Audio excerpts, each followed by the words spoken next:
J'arrive devant chez moi, je descends une cabine téléphonique, appeler quelqu'un, et là, je vois un mec qui me détronche. Voilà, je le regarde, je vois qu'il a une attitude qui est pas normale, et il y a une arme. Je me suis dit, il va me tuer. Je dis, je suis mort. Je l'ai vite, je fais un crochet, comme on dirait au rugby. Et je traverse un marché de Passy, et il y a du monde, et je me suis dit, je suis mort. Et non. C'était pas mon heure. Je sais pas, c'était pas mon heure. Ou alors j'ai une réaction qui ne s'attendait pas, ils pensaient que j'allais monter sur la moto au moment où je devais monter, ils me tuaient sur la moto, ou ils devaient me tuer à un autre moment, ils étaient juste là en repérage. C'est un miracle que je sois vivant.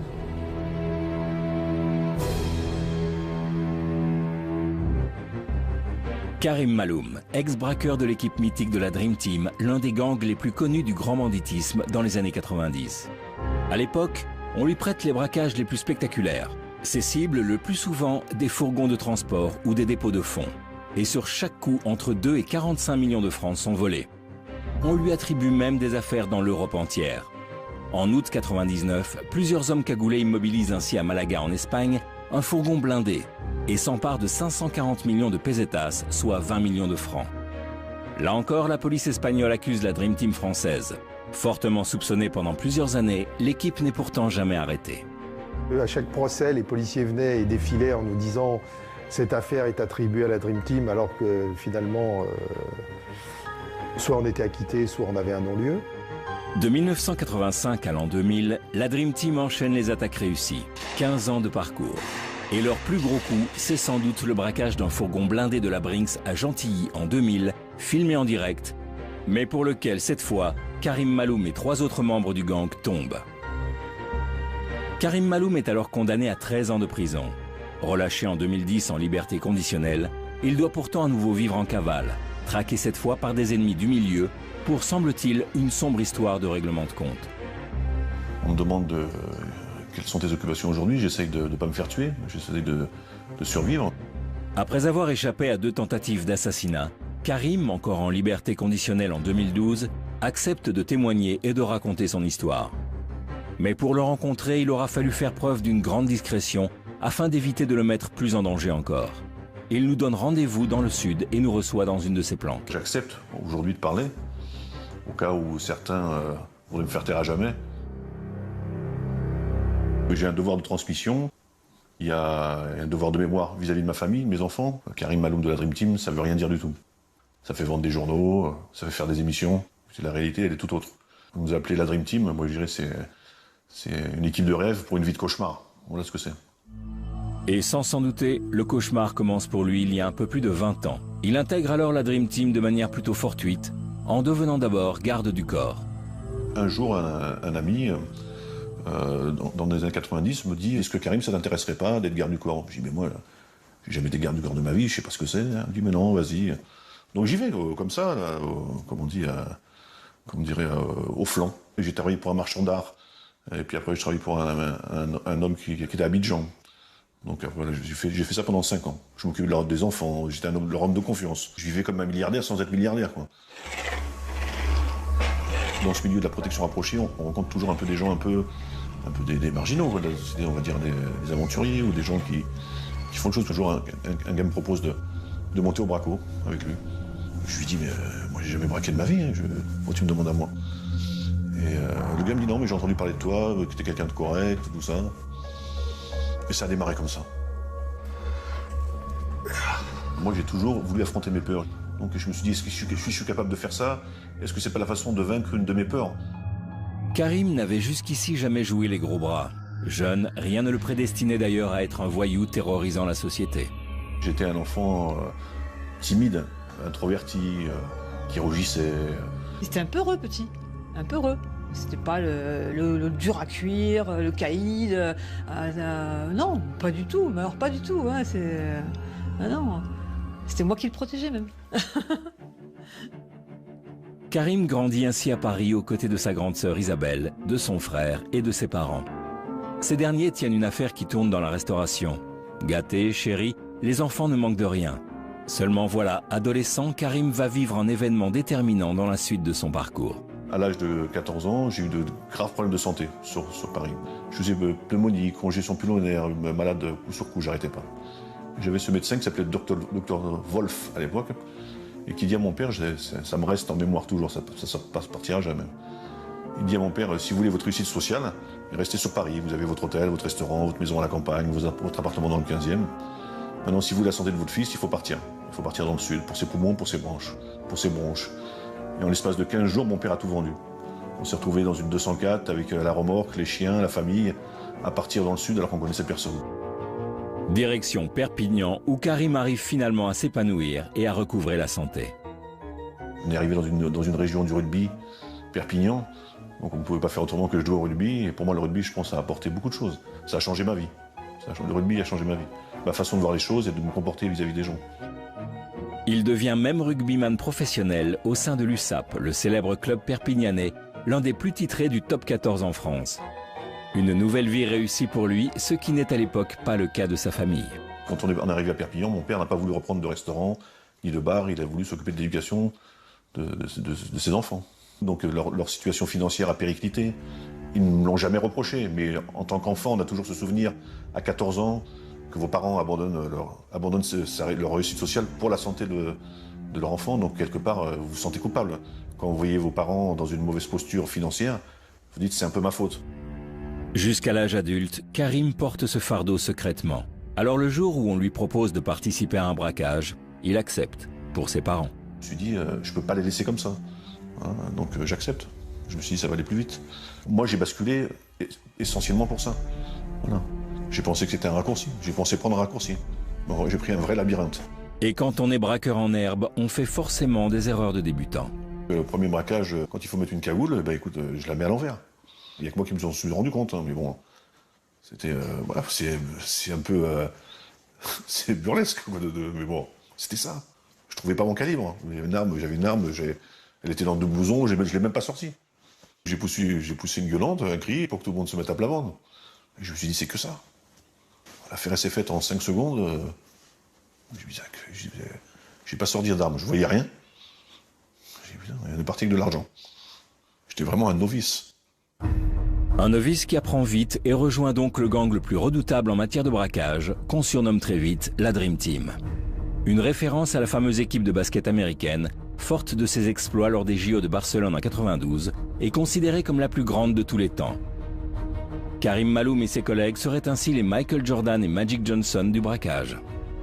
L'expression Dream Team vient d'ailleurs des policiers eux-mêmes qui, à un moment donné, considèrent que c'est le gratin du banditisme qui se réunit, puisque vous avez des gens qui viennent de Perpignan, de Lyon, de Marseille, de Corse, de Toulon, de Paris, et ça forme une espèce de Dream Team. À part 2 ou 3 qui étaient vraiment ancrés dans le banditisme, d'autres c'est tous des révoltés un peu de cette société dans laquelle on ne se trouvait pas.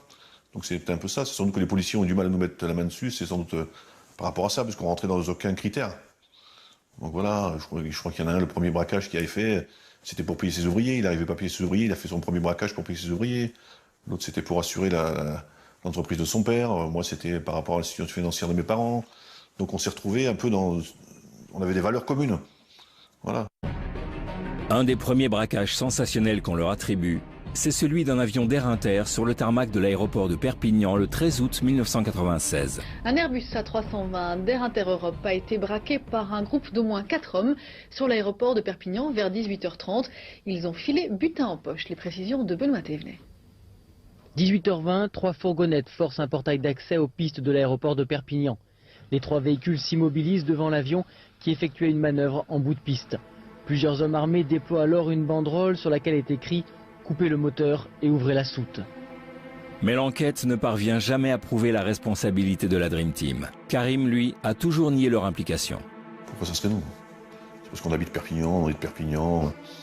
Voilà, c'est n'importe quoi. C'est juste on prête Coriche. Voilà. Seulement 4 braqueurs sur le tarmac. Pourtant, l'équipe compte à l'époque 12 membres. Parmi eux, entre autres, Michel Crutel, originaire de Drancy, Christian Oraison de Manosque, Bruno Cellini de Villejuif, Daniel Bélanger de Limoges, Daniel Merlini de Marseille ou encore Jean-Jacques Naudot de Perpignan. Tous venus d'horizons différents et tous avec des profils hauts en couleur, ce qui leur vaut dans la presse des surnoms dignes de fiction. T'en as un qu'on appelait le bavard parce qu'il parlait jamais. Parce que moi j'étais gros, on m'appelait le gros. C'était pas le gros, on m'appelait l'abbé Pierre. Parce que dès qu'il y avait un malheureux, je ne pouvais pas m'empêcher d'aller vers lui, de m'occuper de lui. Comme Michel Croutel, on dit que c'était le militaire. Alors quand vous reprenez des articles de presse, on l'appelait militaire parce que c'était un homme qui maniait extrêmement bien les armes de façon militaire. Rien à voir. Une fois il s'est coupé les cheveux, on l'appelait le militaire parce qu'il avait juste une coupe de militaire. Donc c'était des boutades. Le gros, la fripouille, le commerçant, son Altesse, Pinochet, Babar ou encore le Grand Blond se réunissaient ainsi régulièrement pour préparer leur coup. On était une entreprise familiale. Voilà. Pour résumer l'équipe. Chacun avait été complémentaire. Justement, c'est pour ça que ça marchait. Il n'y avait pas un qui s'élevait pour écraser les autres. C'était vraiment une discussion. Il y avait des tableaux noirs qui étaient faits. Il y a des votes à main levée. On fait telle affaire. Qui est d'accord, qui n'est pas d'accord. On avait une vraie démocratie dans notre équipe. Alors, il y avait débat? Oui, il y avait débat, oui. Bien sûr qu'il y avait débat. Il y avait des vrais débats. Il y avait des débats sur les affaires qu'on devait faire et puis qu'on n'a pas faites. Parce qu'il n'y a pas eu d'unanimité. Ou des affaires où on était sûr de prendre de l'argent et on était sûr de laisser des gens sur le tapis, aussi bien de notre côté que de l'autre côté, on ne les a pas faites. L'argent, on l'aurait pris, c'est sûr. Mais avec les dommages collatéraux, ils étaient importants. On n'a jamais versé de sang. Jamais. On a eu de la chance, ça aurait pu arriver. Mais on a tout fait pour que ça n'arrive pas, ça n'est jamais arrivé. J'ai eu ce genre de soulagement de dire qu'il n'avait jamais tué personne, que c'était pas un meurtrier, juste un braqueur. Voilà, ça oui. Et ça, je suis fière de le dire. Voilà, parce que mon frère n'est pas un meurtrier, un braqueur. C'est tout, un braqueur. Ce que je me rappelle, moi, c'est des tablés. Ça, on avait des repas, il y avait des dialogues, c'était digne des films d'Audiard. C'était des charriades, des boutades, alors que c'était grave quand même ce qu'on allait faire.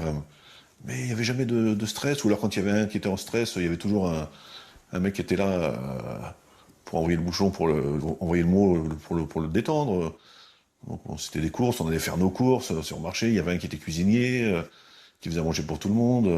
On avait un autre, il pouvait pas les braquer sans prendre une plaquette d'Imodium. Voilà, et pourtant c'était un braqueur chevronné, mais il lui fallait de l'Imodium. Mais c'était quelque chose, que des personnages, des vrais personnages. Le moment des repas était même un moyen de se jouer de la police. On avait pris le guide Michelin et pendant des années, on se retrouvait, on dit bah écoute, tu prends ta carte, page 12, ligne de 27, on se retrouve là à telle heure. C'était seulement l'adresse d'un restaurant. C'était le guide Michelin. Voilà. Donc longtemps ils ont dû chercher qu'est-ce que c'est que cette carte. Voilà. Donc, quand j'en parle avec le sourire parce que c'est des vrais moments que voilà, on peut pas nous enlever quoi. Aujourd'hui, Karim Maloum a purgé la quasi-totalité de sa peine. Beaucoup de ses potes ont disparu. Lui tente de rentrer dans les rangs, mais a gardé des fortes amitiés de ses années de détention. Il y a rencontré Christophe Rocancourt, l'escroc des stars, Roger Nobelpis, un des compagnons de cellule de Messrine, ou encore Raymond Chou, ancien braqueur. C'est très rare, mais quand ils le peuvent, ils se retrouvent en petit comité pour partager un repas pour le moins convivial. Une simple question. On est d'accord que Roger nous dit constamment qu'il est à la ramasse, que les temps sont durs. Regarde la Rolex en or. Allez, mets-toi à table. Regarde-le. Il a recassé la montre tout de suite. Regarde là-bas. Ça fait 20 ans que je l'ai. Allez, voilà, 20 ans. Ah, il est beau, l'ex-ennemi public numéro 1. Il est beau. Je te la rends 4 000 € si tu veux. 4 000 €, mais tu te rends compte comment il te balance des chiffres? 4 000 €. Bah, c'est que dalle pour toi.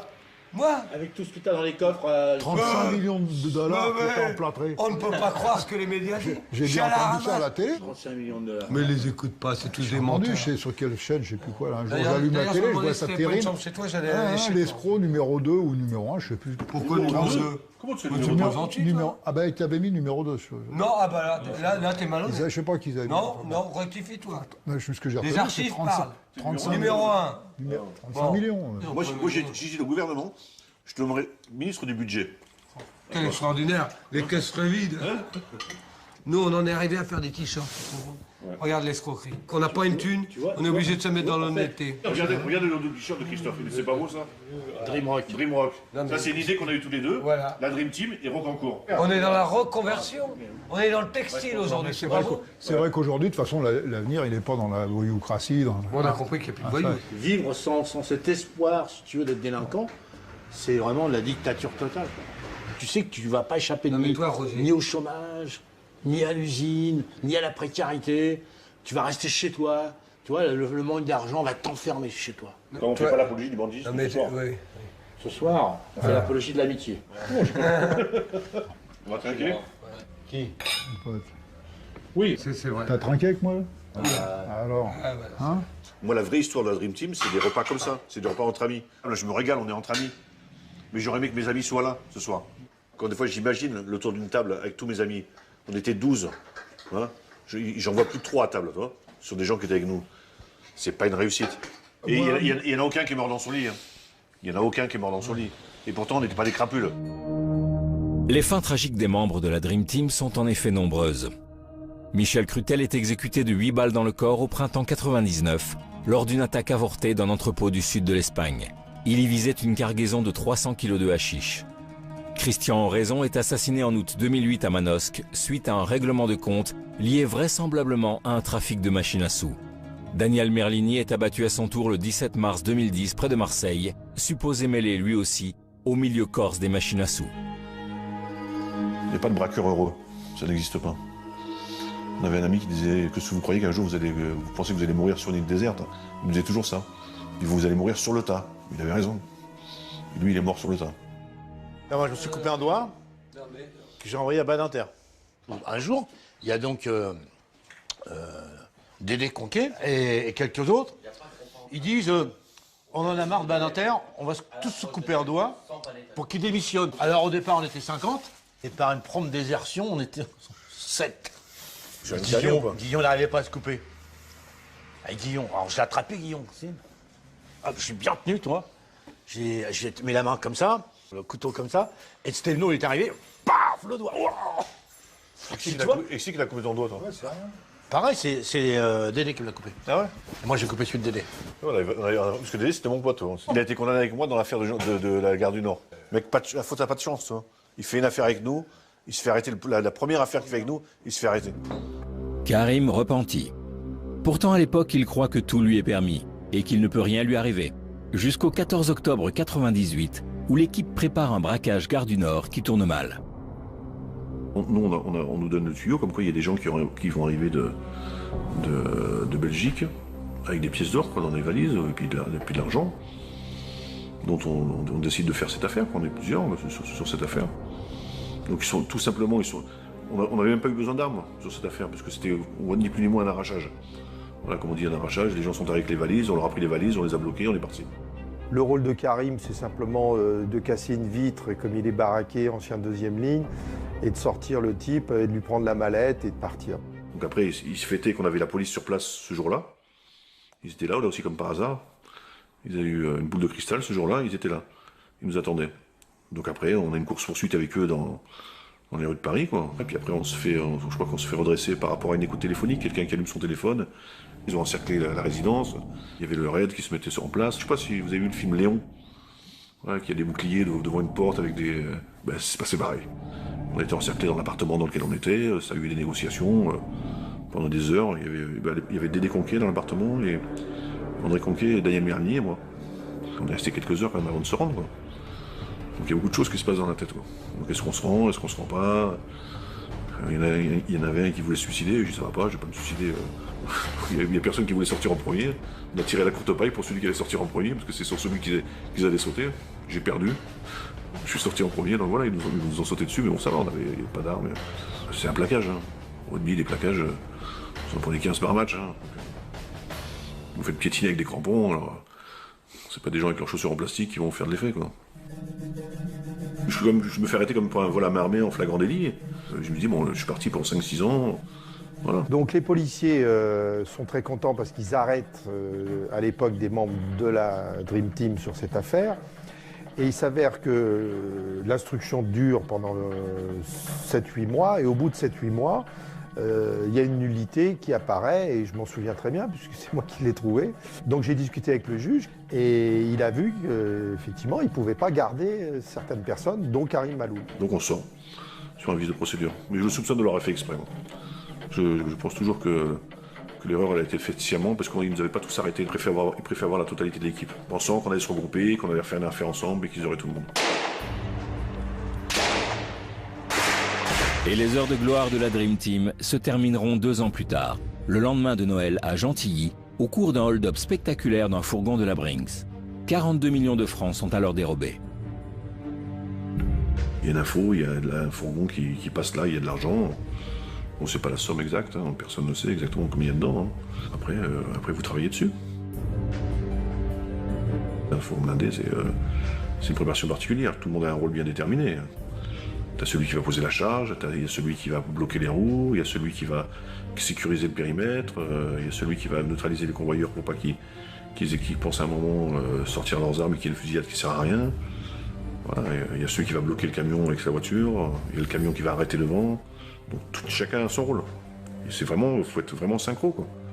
C'est-à-dire qu'on va dire qu'il y a 12 personnages, il ne faut pas qu'il y en ait un qui ait une défaillance, sinon c'est tout qui part en vrille. L'avantage, entre guillemets, de la Dream Team par rapport à d'autres équipes de l'époque, ce qui se faisait à l'époque au niveau braquage, c'était quand même une préparation minutieuse, style commando, style militaire, avec une très grosse préparation avant, pendant et après les affaires. Seulement voilà, la Dream Team n'est plus au complet.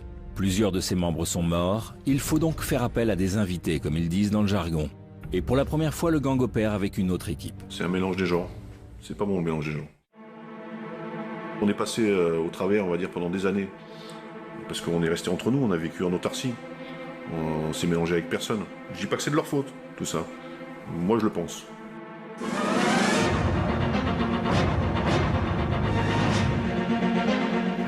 Messieurs, bonsoir. Voici les titres de l'actualité de ce mardi. Encore une attaque à l'explosif contre un fourgon blindé. Un convoyeur de fond a été légèrement blessé à Gentilly, près de Paris. Un commando fortement armé avait tiré au lance-roquettes contre 2 fourgons de la Brinks. Les malfaiteurs ont pris la fuite après s'être emparés du butin. Voilà, le braquage est réussi. Tout le monde est rentré, on compte l'argent. Voilà. On mange ce qu'il y a à manger, on fait pas la fête, parce que dans les journaux, on dit qu'on a sabré le champagne, qu'on a fait la fête. Non, pas du tout. On mangeait des sandwichs, on a dormi par terre. Pourtant, on avait l'argent. Hein. J'avais l'argent sur mes pieds. Je pensais à comment on allait dépenser le lendemain, toi. Mais j'ai pas eu le temps, parce qu'à 6h, le réveil, il a été brutal, quoi. La fuite des braqueurs d'hier n'aura peut-être été que de courte durée. Ce matin, 6 hommes soupçonnés d'avoir participé à l'attaque de Gentilly ont été interpellés dans l'Essonne. On s'y attendait pas du tout, non. Le réveil, il a été costaud. Quand on arrive à 6h du matin, qu'il y a 20 ou 30 mecs cagoulés qui arrivent, voilà. On se rend compte aussi ce que ça fait quand nous, on arrivait cagoulés aussi. Voilà. Donc c'est un peu aussi un juste retour aux choses. C'est l'impact psychologique que tu peux avoir sur des gens, ça peut être choquant. Donc on va dire qu'on a été choqués. Voilà ce que les policiers ont découvert tôt ce matin dans un pavillon de la banlieue sud. Une cinquantaine d'armes à feu, des armes de poing, mais aussi des fusils d'assaut, à côté de stocks d'explosifs et de détonateurs. En même temps, 6 hommes étaient interpellés. 4 d'entre eux sont fichés au grand banditisme. On se fait arrêter dans la planque Merlini, Cellini, Nodo et moi. 4. Je me revois attaché dans la cuisine avec Merlini, parce qu'ils nous avaient mis à part. Je ne sais pas pourquoi Merlini et moi, ils nous avaient mis de côté dans la cuisine. Je suis quand même bien amoché, parce qu'ils m'ont bien savaté, comme on va dire. Donc je suis en centre, je m'en parlais toujours, ils appellent un médecin, SOS médecin. Le médecin, SOS médecin, il arrive là-dedans, et c'est comme une pièce comme ici, quoi. Et puis elle est bourrée d'armes. Il y a des lance-roquettes, il y a des fusils mitrailleurs, il y a une tonne de cartouches. Donc il arrive là, il me dit, il est en train de me soigner, il me dit, mais comme ça, il me fait, je sais pas ce que vous avez fait. Il me dit, bon courage, il m'a dit. Comme ça, il me dit, mais le médecin, c'était, tu vois, même là, il y avait même là que c'était critique, j'étais obligé de rire, tu vois. Voilà. Quand ils nous ont arrêtés, pour eux, c'était, voilà, c'est une réussite, hein. On va dire ce qui est, hein. Comme un policier m'a dit, il me dit, je lui disais, t'es en train de prendre du grade. Lui, il m'a dit, toi, t'es en train d'en perdre. Il avait raison. C'était ça. Voilà.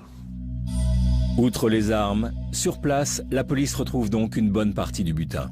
20 millions de francs, il retrouve. Et les autres 20 millions de francs? Évaporés. Avec les gens qui sont évaporés.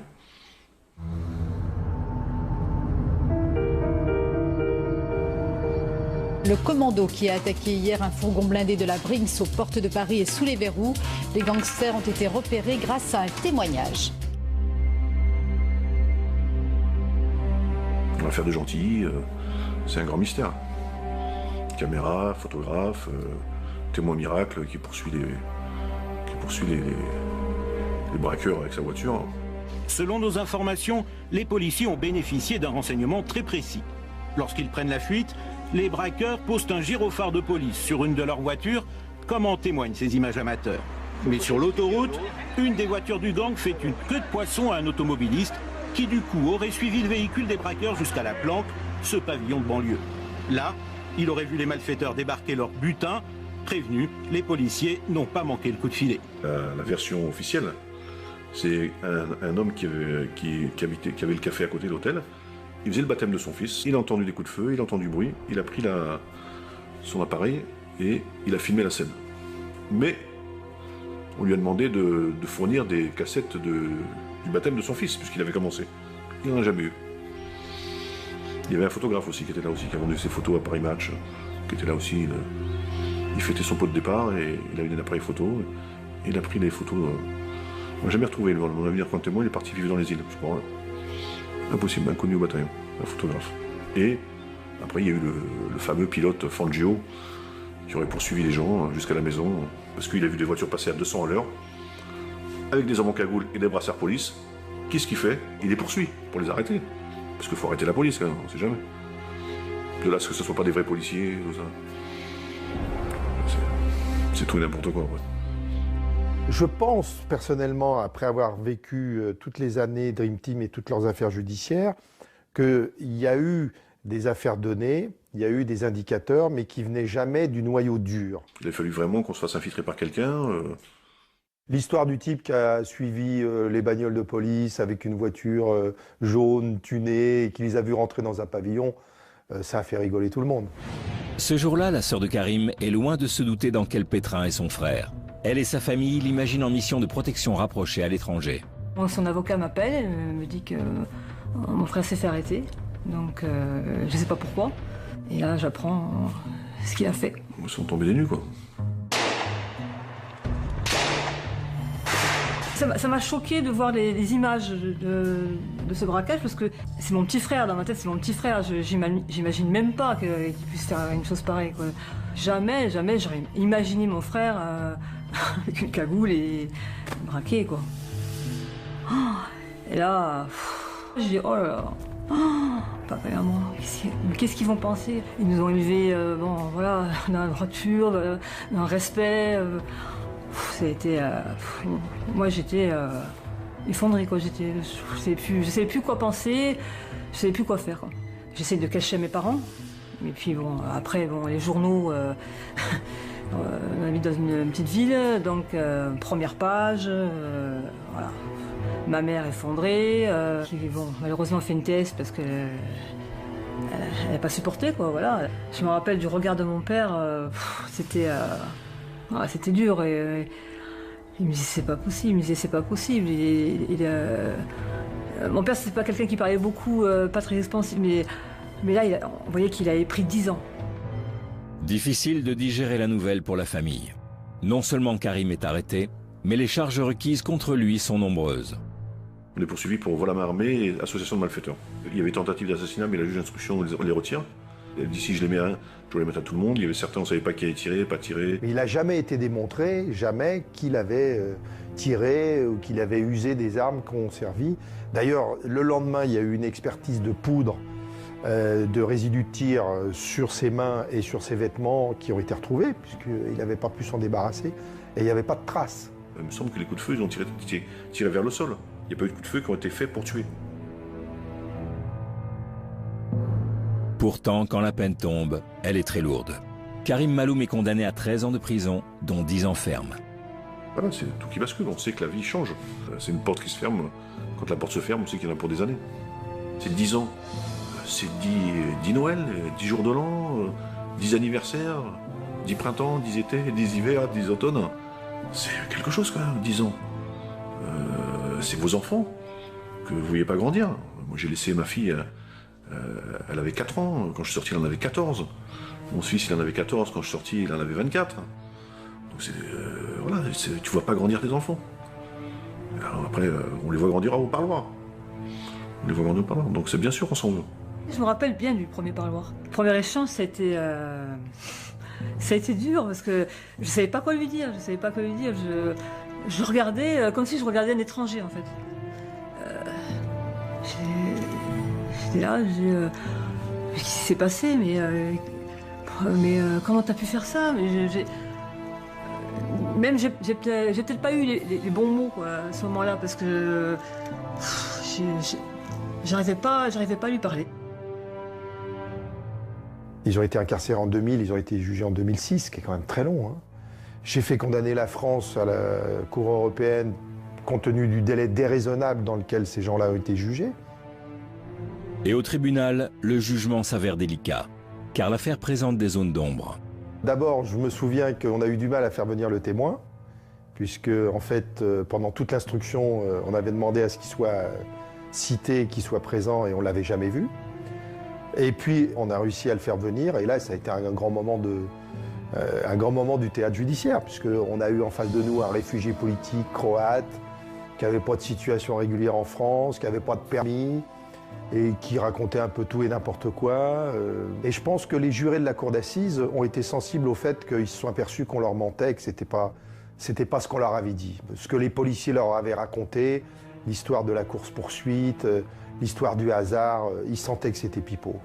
Et si vous voulez, ça a joué quand même, parce que si vous regardez les peines qui ont été prononcées, ce sont des peines qui sont lourdes, hein, certes. On a été condamné à 13 ans en ce qui concerne Karim. Mais ce n'étaient pas les peines annoncées.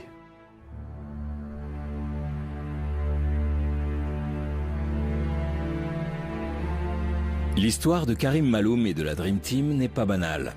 Depuis sa sortie de prison en 2010, il a d'ailleurs décidé de la coucher sur papier avec l'aide de Thierry Colombier, écrivain spécialiste en criminologie. La difficulté, c'est de se mettre un peu à sa place. Donc, c'est pas facile de se mettre à la place d'un gangster, enfin d'un ex-gangster en tout cas. C'est pas quelqu'un qui balance. D'ailleurs, il cite rarement des noms. C'est très difficile à lui faire sortir des histoires, etc. Donc ça, c'est important. Est-ce qu'il me dit tout? Ça, je ne sais pas. Je ne suis pas son porte-parole. Je suis juste la personne qui va mettre des mots sur du papier. Un des gros chapitres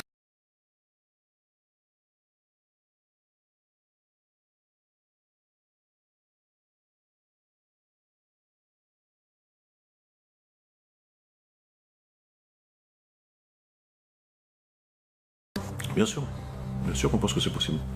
Dès l'instant, il y a un facteur humain qui rentre en compte. Il y a une faille. Donc la faille, vous la trouvez tôt ou tard. Il y a toujours des failles. Vous rentrez en résistance. Hein. On se met dans la peau d'un résistant, on s'invente des histoires. Voilà. Au début, ouais, voilà, j'y ai pensé.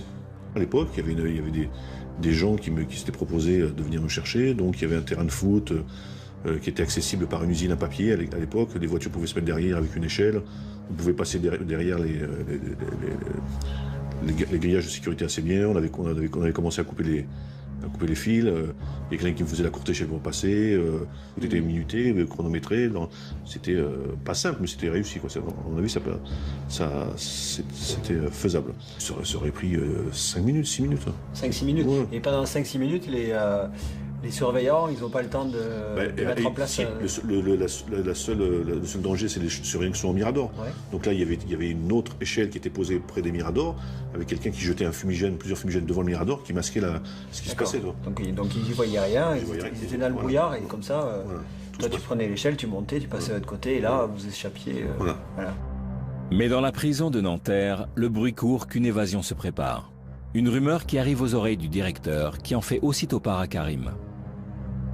Il m'envoie l'information, il dit on le sait, si tu avais quelque chose de prévu, bien sûr j'ai dit que c'était pas vrai, que c'était faux, il m'a donné comme quelques précisions qui m'ont fait qu'il était vraiment au courant. C'est pas le trahir que de dire ça, c'est qu'il m'a dit, il paraît qu'il y a un joueur de rugby qui va s'évader de la prison.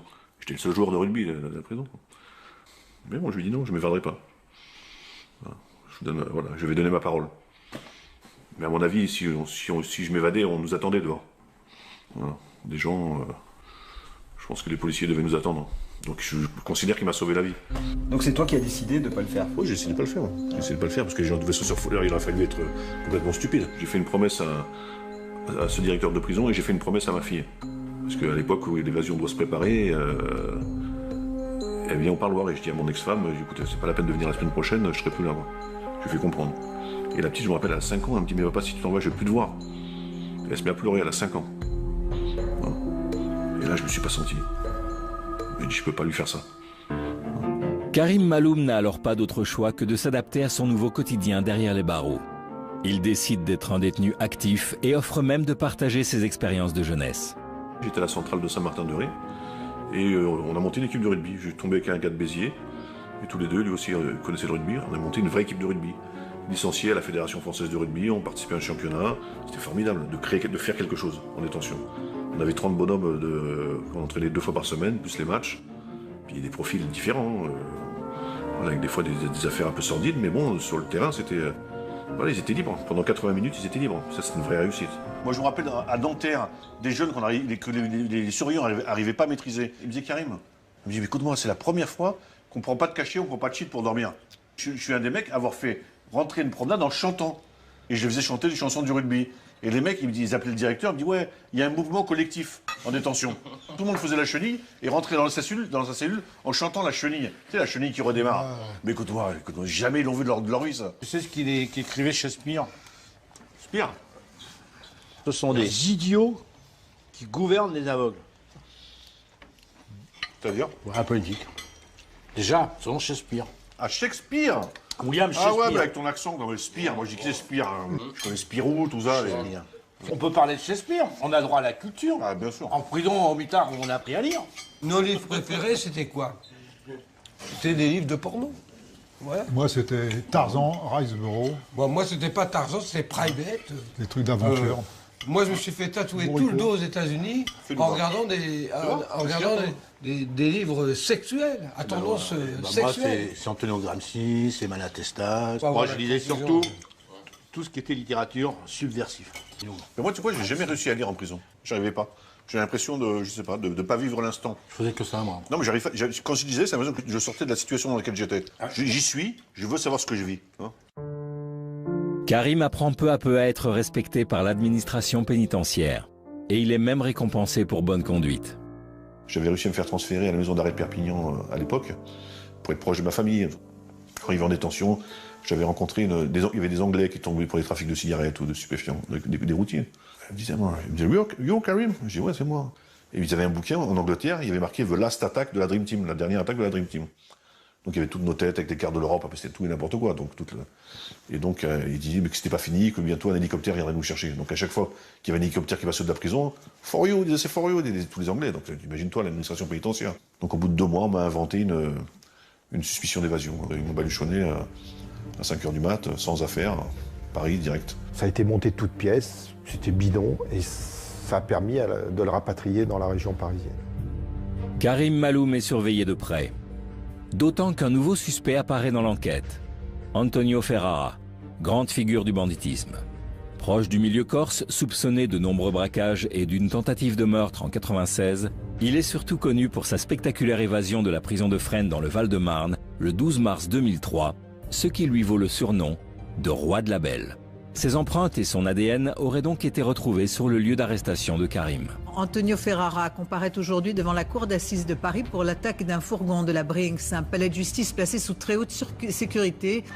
Des fourgons escortés par des membres du GIGN, des patrouilles fluviales sur la Seine, des rondes, des contrôles renforcés.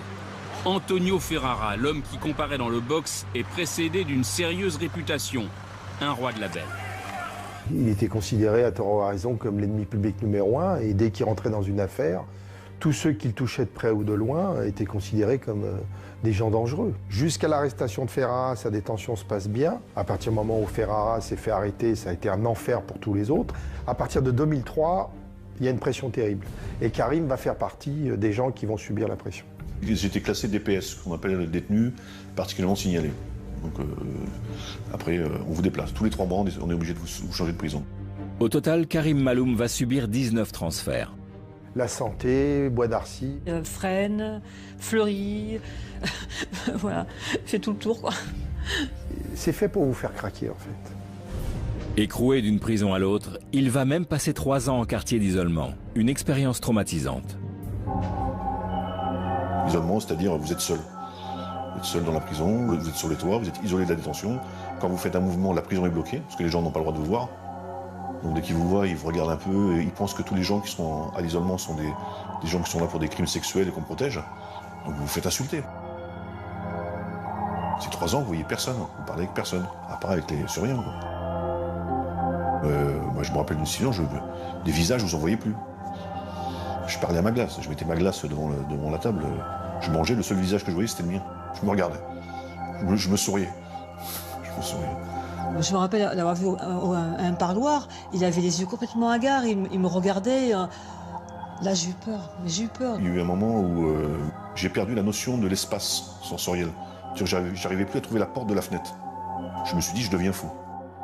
Karim Maloum souffre également à cette époque de problèmes familiaux. À bout, il craque et fait une tentative de suicide. Oui, je m'ouvre les veines, ouais, je m'ouvre avec rasoir. Avec un rasoir, et voilà. J'ai mon co-détenu qui est à côté, qui tape à la porte et qui me sauve. Quoi.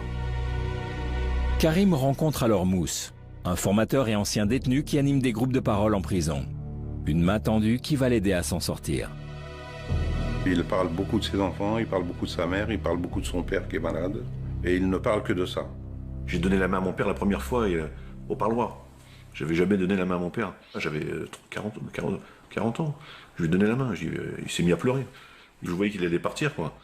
J'ai vu un garçon brisé par la maladie de son père, par l'obstination de l'administration pénitentiaire à lui refuser la visite à son père lorsqu'il était malade. Ça a été refusé pour des raisons de sécurité. Vous savez, on est dans une ambiance très sécuritaire à l'époque. Hein, et tout ce qui peut toucher de près ou de loin les membres de la Dream Team, tout est refusé. Hein. Même d'aller à l'enterrement de son père, entouré par les gendarmes avec des menottes, puisque c'est accordé dans d'autres circonstances, pour d'autres détenus. Là, tout est refusé. C'est pas moi qu'on a condamné, on a condamné mon père. Je trouve ça inhumain. Donc oui, j'ai été en colère. J'ai été très en colère. Il avait l'espoir de voir son fils une dernière fois. Et ça, je leur en veux. Je crois qu'il voulait le voir dehors. En fait, au moins le voir une fois dehors. Avant de mourir, le voir dehors. Je crois que c'est ça. Il m'a écrit une lettre le dimanche avant de partir. Voilà, donc il m'a dit je sais que je vous aime, mais j'ai jamais été démonstratif. Il s'est excusé. Moi, je lui ai fait une lettre en échange et je lui ai dit bon, tu peux partir tranquille, je m'occupe de la famille. Quoi. Il est mort la semaine d'après, quand il a reçu la lettre. Quand j'étais lui annoncer la mort de mon père en prison, alors là, ça a été... là, c'est... J'ai eu un peu honte d'être en prison le jour où mon père est décédé. Là, oui, là, j'ai eu honte parce que j'ai pas pu lui tenir la main, j'ai pas pu l'accompagner. J'ai eu honte de ce que j'ai fait, honte de me retrouver là et honte de ne pas être aux côtés de ma famille. Voilà. C'était un passage assez critique. Je crois que c'était le moment de détention le plus difficile. J'ai fait abstraction, je suis parti faire du sport, comme si de rien n'était. Je m'en souviendrai toujours.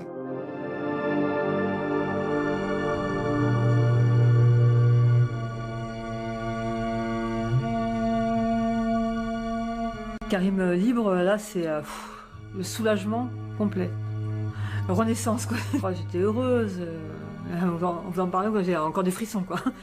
Sa sortie, on l'imagine 100 fois, 1000 fois. Mais c'est jamais comme on a prévu, quoi. Une autoroute dans la tête, moi, je dis, quand on sort, parce que c'est violent. La voiture, il me disait, oh là là, ça me fait drôle, la route et tout. Et je me rappelle, je conduisais, je me suis même fait flasher, je me rappelle. Parce qu'il tellement été pressé de rentrer sur Perpignan, je me suis fait flasher. La liberté, elle fait peur. Ben, c'est contradictoire, mais la liberté fait peur à un moment. On se dit, on veut tout faire, on veut tout vivre, on veut tout, on veut aussi de rattraper le temps perdu. On est boulimique.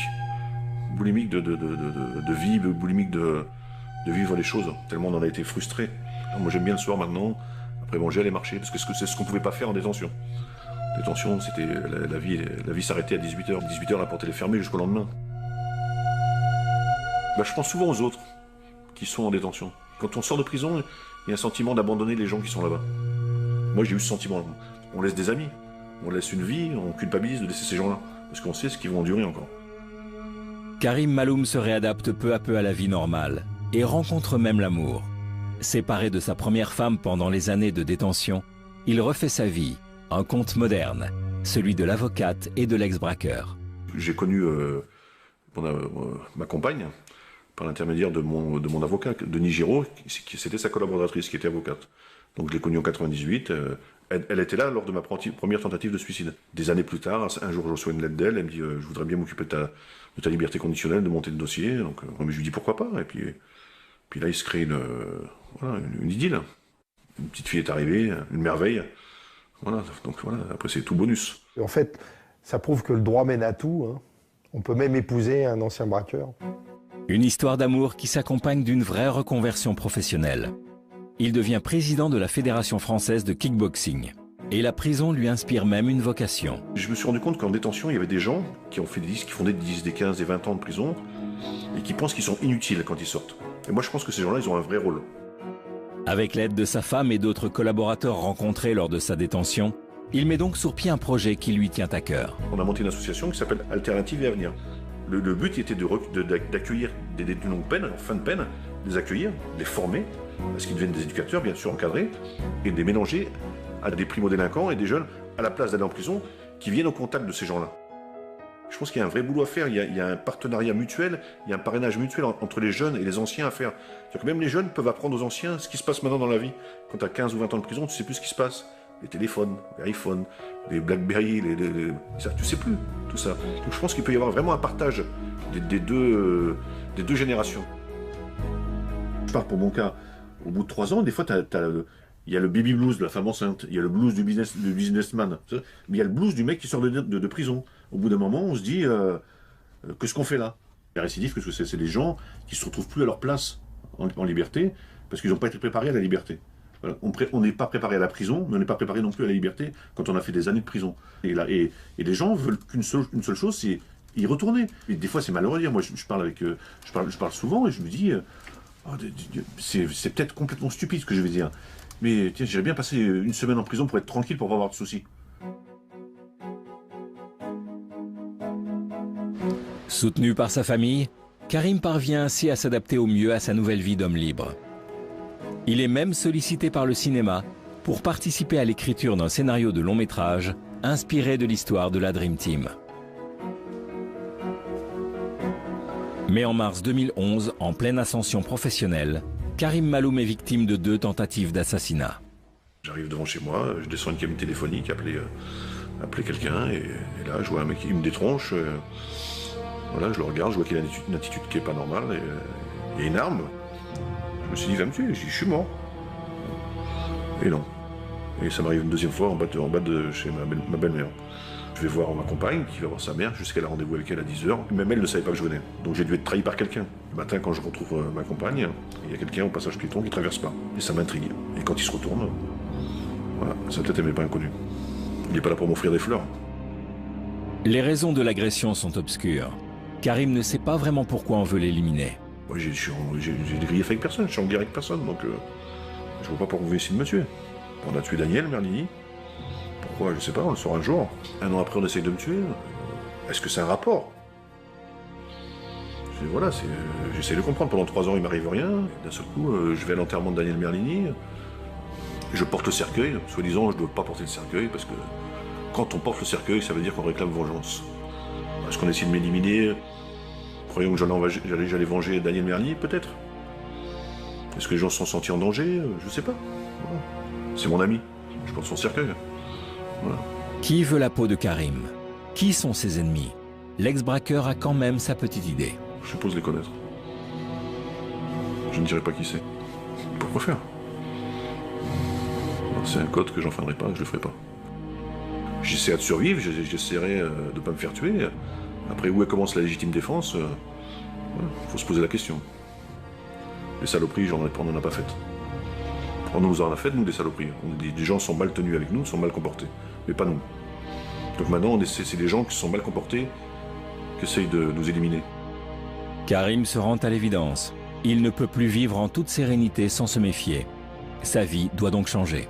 Ils ont mon adresse, mais après, je peux pas y rester, parce que si ils ont mon adresse, s'ils l'ont trouvé une fois, ils la trouveront 2 fois, parce que c'est des gens qui ont un réseau. C'est des gens qui travaillent avec beaucoup de gens, d'univers différents. Vous imaginez même pas ce que ça peut être. Comme ils ont dit, on a essayé de tuer un arabe à Paris, on n'a pas réussi à l'avoir. Voilà ce qu'ils disent. Voilà. Parce que tout se sait. Voilà, c'est tout. Une nouvelle vie commence alors pour lui. Une vie de cavale qui implique de grands changements dans son quotidien. Maintenant, au quotidien, c'est compliqué. C'est très compliqué. Je suis dans la survie. Je ne vais pas savoir si mon couple il va tenir, pas tenir, si ma vie, si je vais trouver du boulot. C'est pour l'instant, j'essaie de ne pas me faire tuer. Ça comporte une vie en retrait des autres, une vie en cavale. Pas en cavale de la police, mais en cavale de certaines personnes. Ça comporte une vie de famille qui est qui est stoppé. Voilà. J'ai une petite fille de 2 ans, je la vois plus, je vis plus avec. Je préfère que ma fille ait un père absent, ou mes enfants aient un père absent, mais un père vivant. Voilà. Donc on n'a pas réussi pour le moment physiquement à me tuer, mais comme je disais, on me tue socialement, quoi. Ça oblige à reprendre certains automatismes, à revoir certaines personnes, voilà, à se marginaliser. Malheureusement. C'est de repasser des coups de fil, c'est de plus dormir plus de 2-3 jours au même endroit, c'est de reprendre certaines fréquentations, de voyager sans cesse, de bouger. Mais tout ça, ça coûte de l'argent, énormément d'argent. Surtout quand l'argent, vous n'avez plus de salaire, vous n'avez plus de vie. Hein, après, comment on fait? Je peux me faire dépanner, mais après, qui dit appui financier dit rendre des comptes, exactement. Quand vous demandez de l'argent, après on vous demande des services. Donc, pour l'instant, j'en suis pas là. Mais voilà, on ne peut pas dire Fontaine. À un moment, il faudra faire un choix. Mes vrais amis, j'ai pas besoin de leur dire que j'ai besoin d'aide, ils savent. Ils connaissent la situation, donc mes vrais amis, j'ai besoin de rien leur dire. Presque, ils retrouvent le Karim qu'ils ont connu quand j'étais avec eux. Alors que j'avais dit, plusieurs fois, j'ai vu l'appel des sirènes, j'avais jamais répondu, quoi. Mais dans un sens, il me dit, bah, c'est pas plus mal, au moins t'es avec nous maintenant. C'est dommage de parler comme ça, mais c'est la réalité. Comme disait mon ami, il n'y a pas d'arrangement. C'était Daniel qui disait ça. Mais quand on est un ancien de la Dream Team, il y a des codes qu'on ne peut pas enfreindre. Je ne demanderai pas la protection de la police. Ils ne sont pas là pour faire ma protection rapprochée. Ils ont d'autres chats à fouetter, ils ont d'autres choses à faire. Mais bon, comme je disais, j'ai pas envie de me laisser dicter ma vie. Je fuis pas.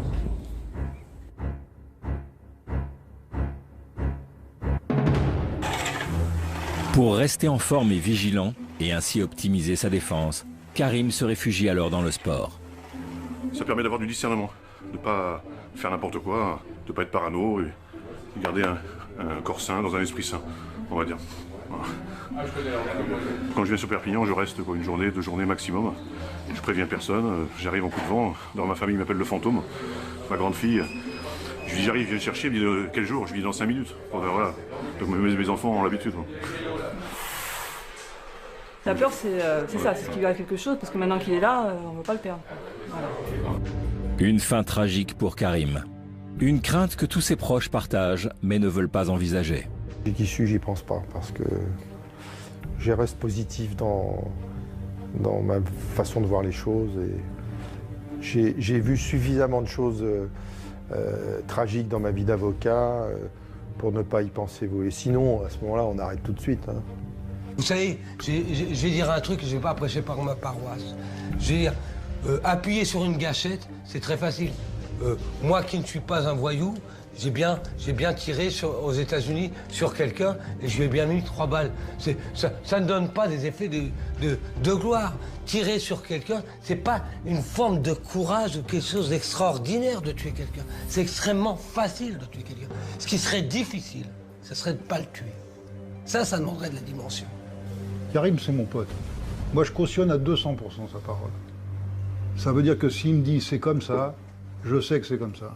Malheureusement, d'autres personnes peuvent le concevoir différemment. Alors après, ça implique tout ce qu'il peut lui arriver, etc. Bon, c'est fâcheux, c'est très fâcheux. Moi qui ai vécu 20 ans aux États-Unis, la Dream Team, donc le Dream, c'est le rêve. S'il reste vivant, effectivement, c'est magnifique. S'il est mort, il n'y a pas de... La Dream Team, ça ne veut rien dire. Moi, elle est aussi simple que ça, l'histoire.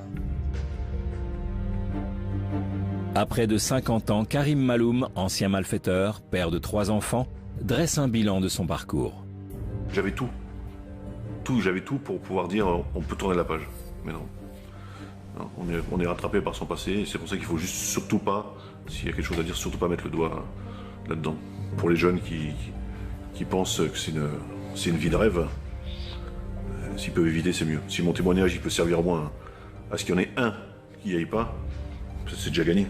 Voilà. Si demain je meurs. Voilà, je vais pas faire la politique de l'autruche, ça peut arriver. Ça peut être une interview à titre posthume que je vous fais. Mais je ne veux pas qu'on s'appuie sur mon sort, je dis les choses comme elles sont, ce qui se passe. Et voilà, ça fait partie de ce milieu. Si tu as quelque chose à dire à tes enfants... À mes enfants? Ouais. Je suis désolé. Voilà.